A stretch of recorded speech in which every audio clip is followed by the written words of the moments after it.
En el interior de las estrellas se forman átomos.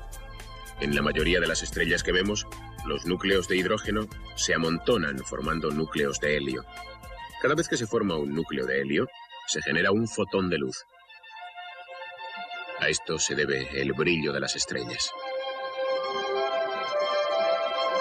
Las estrellas se forman de grandes nubes de gas y polvo, como la nebulosa de Orión, a 1500 años luz de distancia, algunas de cuyas partes chocan por efecto de la gravitación.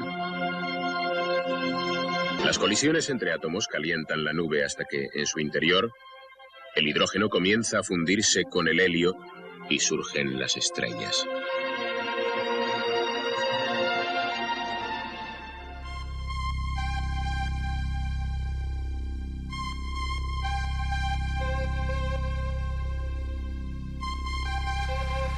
Continuamos en Ser Historia, en el programa Ser Historia, aquí en la cadena SER, en este Instituto Cabrera Pinto, desde la ciudad de San Cristóbal de la Laguna, en Tenerife, celebrando estos 20 años del nombramiento como Ciudad Patrimonio Universal de la Humanidad. A lo largo de la hora y media anterior de nuestro programa nos hemos estado fijando sobre todo en lo que tenemos más cerca de nosotros, ¿no? En el último bloque hemos hecho pues una pequeña intrusión en un aspecto arqueológico quizás muy alejado del lugar donde estamos, en las Islas Canarias. Hemos viajado a Egipto, al Valle del Nilo, y en los próximos minutos quería invitar a todos los que nos acompañan en este salón de actos a mirar las estrellas, a mirar el cielo y descubrir que gracias a ellas, gracias a esa interconexión que el ser humano ha vivido a lo largo de siglos, de milenios, con ese aspecto quizás más lejano, pero al mismo tiempo más cercano del universo, nosotros hemos conseguido y hemos crecido y nos hemos formado como seres humanos. Juan Antonio Belmonte, bienvenido a Ser Historia. Hola, ¿qué tal? ¿Cómo estamos? Juan Antonio Belmonte es profesor de investigación del Instituto Astrofísico de Canarias. A mí me hace muchísima ilusión tenerle con nosotros, compartiendo estos minutos de radio. En otras ocasiones le hemos entrevistado, pero ha entrado por el estudio, por teléfono, nunca nos habíamos visto directamente. Y para mí ha sido siempre un referente de lo que decía ahora, ¿no? De cómo las estrellas han interactuado con el ser humano a lo largo de sus enormes trabajos de divulgación científica que ha realizado para buscar quizá esos aspectos también menos conocidos, ¿no? de nosotros mismos. Juan Antonio, miramos al suelo en muchas ocasiones y nos olvidamos de lo que tenemos arriba. Y quizá la respuesta a muchas de nuestras preguntas está arriba, en las estrellas. Está allá arriba, en las estrellas. Eso es indudable. Precisamente ahora que estamos defendiendo otra candidatura canaria a Patrimonio Mundial, estamos tratando de convencer a la gente de que igual que no todo lo podemos explicar en un contexto que tenga que ver con el cielo, tampoco debemos olvidarnos de él. Y el problema es que hay mucha tendencia a olvidarse de él, ¿no? En mi experiencia a lo largo de los años, trabajando con arqueólogos, con egiptólogos, la tendencia a olvidarse del celaje, ¿no? De lo que los británicos llaman el skyscape, está ahí y tenemos que tratar de vencerla, ¿no? A toda costa. En ese corte que hemos escuchado al comienzo de este bloque de Carl Sagan, hablando del nacimiento de las estrellas en la mítica serie Cosmos, Carl Sagan fue a lo largo de la década de los 70 quizá uno de los pioneros en la divulgación y que nos dio a entender que nosotros somos parte del cosmos y somos también parte de ese escenario mágico y maravilloso en donde están las estrellas. Sí, por supuesto, somos polvo de estrellas. O sea, los átomos de nuestro cuerpo se formaron en algún momento en una supernova en el entorno del sistema solar hace muchos miles de años, millones de años de hecho, ¿no? Con lo cual somos polvo de estrellas, nuestro cerebro es polvo de estrellas, nuestra conciencia es polvo de estrellas, ¿no? Entonces no podemos olvidarnos de eso, de esa conexión con el cosmos, ¿no? ¿Cuándo empieza el ser humano a tener ese interés por lo que le rodea, por las estrellas, con esa conexión con los dioses, con las divinidades? Pues yo creo que desde el primer momento. O sea, ten en cuenta que la astronomía es la única herramienta que te permite orientarte en el espacio y en el tiempo. Ya en el Paleolítico las tribus migraban de unos sitios a otros, tenían que estar en los momentos oportunos en los lugares donde iba a haber caza. La única manera de saberlo era observando las lunas, sabiendo cuándo tenían que estar en el momento preciso. Se crearon calendarios. Al mismo tiempo, las estrellas, el sol, la luna, con esos ciclos repetitivos, daban la idea de continuidad, de renovación de la vida, ¿no? Se asociaron a divinidades, se asoció ese renacer al renacer de la vida. Es decir, prácticamente desde el principio existió ese conocimiento con toda seguridad, ¿no? Y es posible, hay quien hipotetiza que algunas de las cuevas decoradas, como la de Lascaux, pues podrían tener las representaciones más antiguas de constelaciones.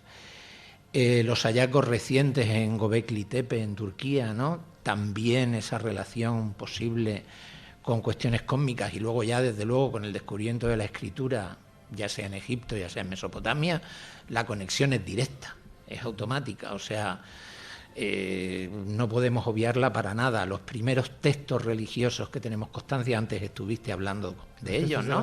Con Molinero, ¿no? Los textos de las pirámides es una religión astral. Es una religión estelar con una componente estelar poderosísima y una componente solar que se entremezcla las dos, ¿no? Y sobre todo a partir de la cuarta dinastía, ¿no?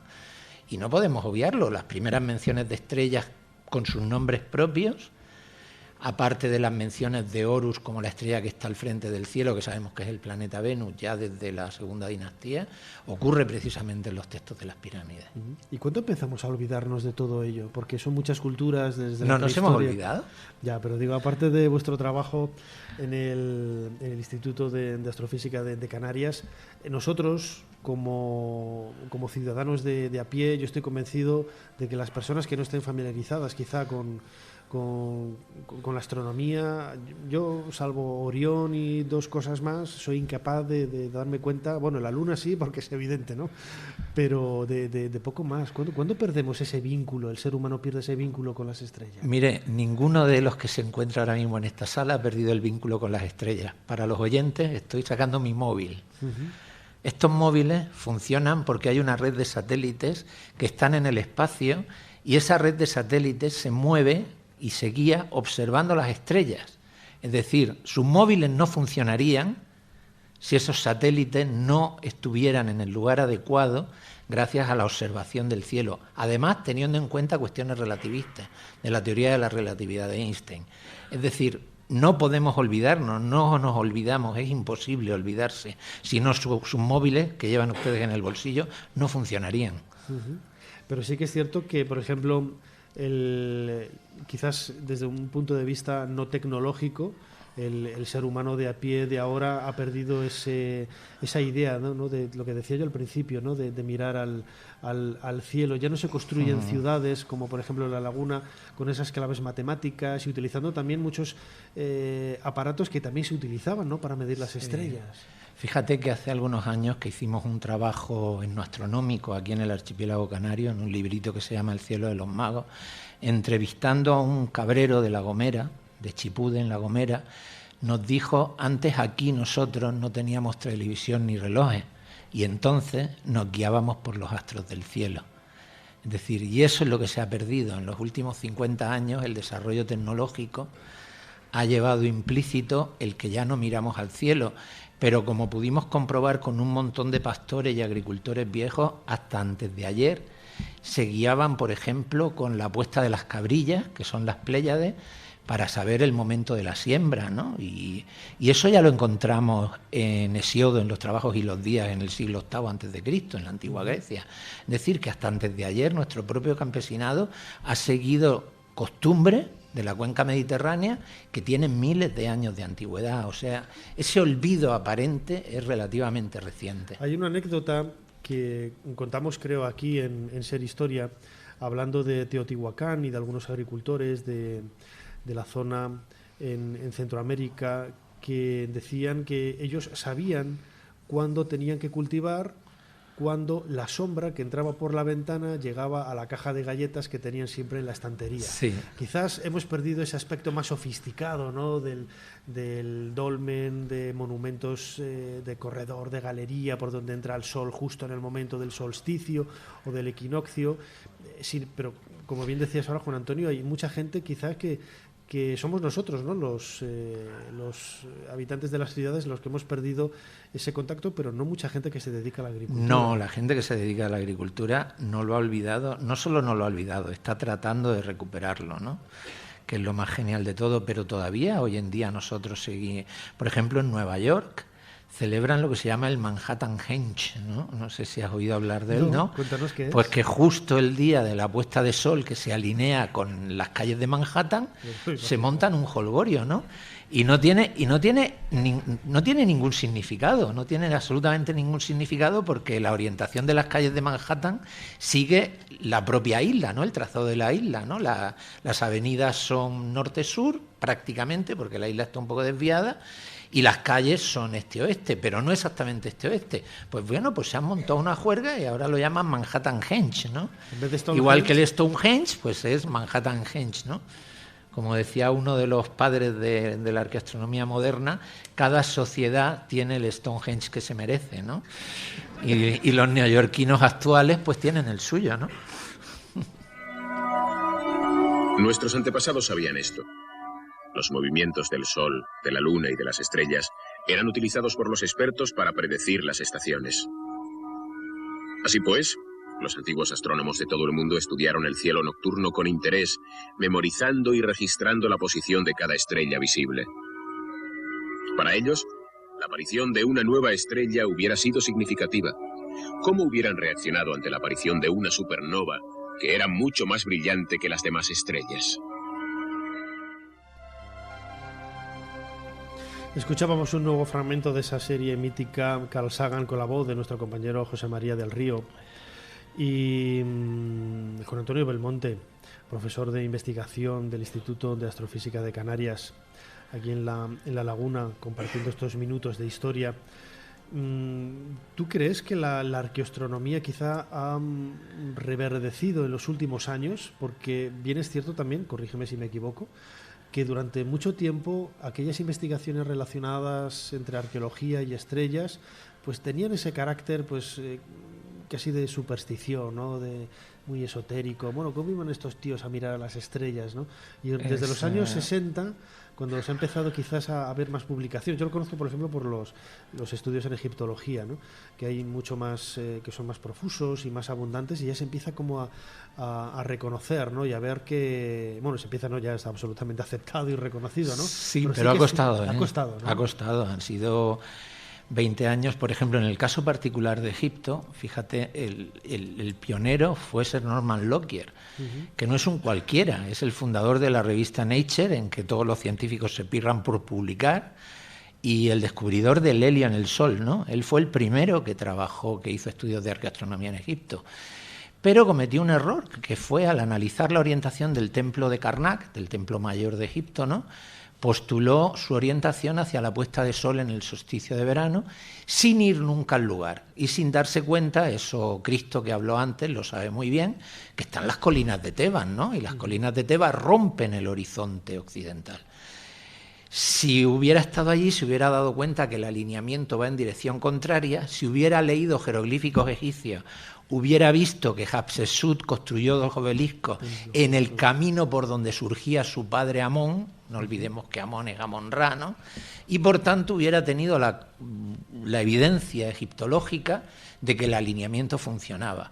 Sin embargo, no sabemos por qué nunca lo modificó, nunca cambió, porque lo podía haber hecho, ¿no? Y eso hizo que durante más de 70 años, durante 3/4 de siglo prácticamente, los egiptólogos no consideraran absolutamente para nada el cielo. Es decir, tú te ibas a un manual de historia de Egipto y te decía que los templos estaban orientados de acuerdo al Nilo, cuando los propios egipcios en sus textos jeroglíficos te dicen que orientaban los templos con las estrellas. O sea, los textos jeroglíficos lo dicen. Lo que ahora nos hemos dado cuenta en los últimos 2 años es que los egiptólogos no estaban equivocados, también tienen razón. O sea, los templos están orientados con las estrellas y de acuerdo al Nilo.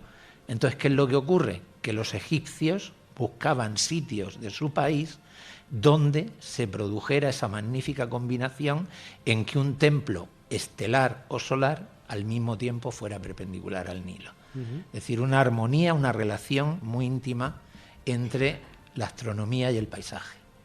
Y de alguna forma lo que hace es reafirmar lo que decíamos un poco al principio de esta charla contigo, Juan Antonio Belmonte, en esa fusión que hay del ser humano con la naturaleza, que la naturaleza no solamente es lo que está bajo nuestros pies, sino lo que está por encima de nuestras cabezas, las estrellas.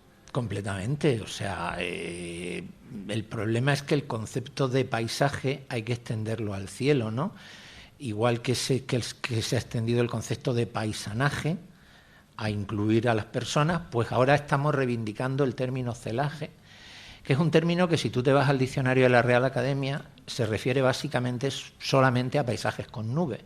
Pero curiosamente en el archipiélago canario y especialmente en Gran Canaria se ha conservado la idea de celaje, o sea, ponerse a ver los celajes era salir por la noche, sentarse en el mentidero de la casa a mirar el cielo y a ver las estrellas, sobre todo para hacer previsiones meteorológicas, para ver cuándo había que plantar, para ver cuándo había que llevar los ganados a lo alto, a las cumbres, cuándo había que bajarlos de las cumbres, es decir, observar el cielo con objetivos prosaicos, pero dentro de una simbología mucho más grande que tiene que ver, pues, lo que hablábamos antes, ¿no? Con esa conciencia de que somos parte del cosmos. Y además el lugar donde estamos, en las Islas Canarias, es uno de los mejores emplazamientos del planeta para poder disfrutar de esas estrellas. Bueno, por eso estoy yo aquí, ¿no? Claro, ¿no?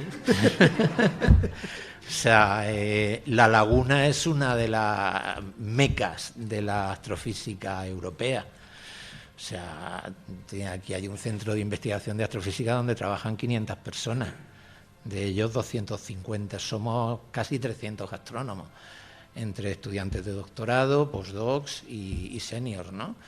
Y estudiamos de todo, ¿no? Desde la radiación de fondo cósmico, es decir, el eco del Big Bang, hasta exoplanetas o hasta cosas raras como hago yo, ¿no? Que también me dejan, ¿no? Por ejemplo, pues arqueastronomía. Arqueastronomía, ¿no? Cada vez hay más interés en la arqueastronomía, en vincular esas dos disciplinas científicas, ¿no? La arqueología con... Yo no sé si hay interés o no, pero el caso es que a mí me llaman con frecuencia, ¿no? Esta es la prueba, ¿no? Esta es la prueba, ¿no? Esta es la prueba, ¿no? De que me has llamado a mí y no has llamado a mi director, ¿no? No creo que se ofenda por ello, ¿no? Pero... Está bien.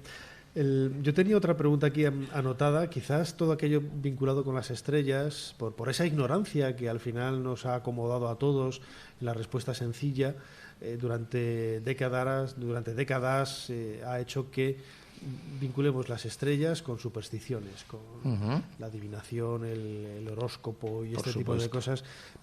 Pero es mucho más, ¿no? O sea, la investigación de las estrellas y su vínculo, que también es interesante, ¿no? Desde el punto de vista antropológico, cómo el ser humano se siente atraído por el horóscopo, por la astrología, que también ha marcado muchos de esos aspectos históricos del desarrollo de las culturas, ¿no? Pero es que es normal, o sea, es que la separación entre astrología, que es tratado de los astros, y astronomía, que es estudio de las leyes, viene del griego nomos, leyes, es muy reciente, es de prácticamente... Bueno, quien primero lo dice es San Isidoro de Sevilla, ¿no?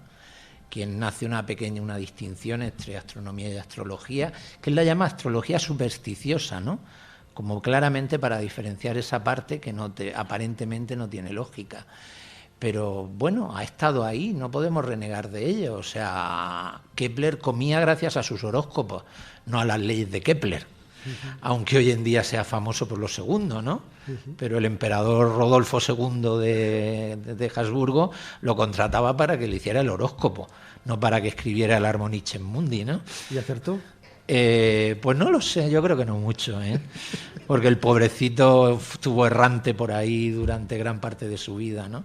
No lo pasaban muy bien, salvo deleitantes como Galileo, la mayor parte de los astrónomos no... Hasta ahora, que nos pagan sueldos aceptables, nunca lo pasaron demasiado bien. Quizá la conclusión, el mejor la mejor conclusión, como digo, que nos podemos quedar es que la arqueoastronomía ya es una parte más de esa disciplina científica.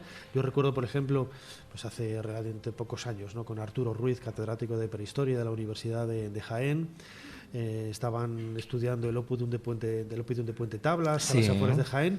Lo primero que pensó cuando encontró un betilo, una roca, digo, esto tiene que estar orientado sí o sí a solsticios o equinoccios, y ahí empezó una investigación. Eso lo trabajó con mi colega Manuel Pérez, un topógrafo de la Universidad de Salamanca, y es un trabajo precioso.